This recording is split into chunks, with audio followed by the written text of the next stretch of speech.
పశ్చిమాసియాలో మళ్లీ యుద్ధ భయాలు నెలకొన్నాయి. అణు కార్యక్రమానికి సంబంధించి ఇరాన్ తప్పనిసరిగా తమతో ఒప్పందం చేసుకోవాల్సిందేనని అమెరికా అధ్యక్షుడు డొనాల్డ్ ట్రంప్ స్పష్టం చేశారు. లేదంటే పరిస్థితులు మరింత దిగజారుతాయని హెచ్చరించారు. ఇప్పటికే పశ్చిమాసియాలో సైన్యాన్ని మోహరిస్తున్నామని, ఒప్పందం చేసుకోలేదంటే దీన్ని మరింత ముందుకు వెళ్తామన్నారు. బోర్డ్ ఆఫ్ పీస్ కార్యక్రమంలో పాల్గొన్న ట్రంప్ మరో 10 రోజుల్లో దాని ఫలితాన్ని మీరే చూస్తారని ఇరాన్ను ఉద్దేశించి వ్యాఖ్యానించారు. వీలైనంత త్వరగా ఇరాన్ను వీడాలంటూ అమెరికన్లకు ట్రంప్ సూచించారు. అటు ఇరాన్పై దాడుల దిశగా అమెరికా యుద్ధ విమానాలు కదులుతున్నట్లు గురువారం వార్తలొచ్చిన నేపథ్యంలో చమురు ధరలు భారీగా పెరిగాయి. ప్రపంచ స్టాక్ మార్కెట్లు కుదేలయ్యాయి.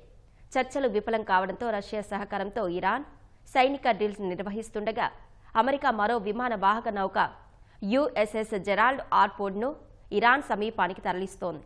అణుశక్తితో నడిచే యుఎస్ఎస్ అబ్రహం లింకన్ నౌక ఇరాన్ సమీపంలో ఉన్నట్లు శాటిలైట్ చిత్రాల్లో కనిపించింది. ఇరాన్ యుద్ధ భయాల నేపథ్యంలో చమురు ధరలు బుధవారం 4% పెరిగాయి.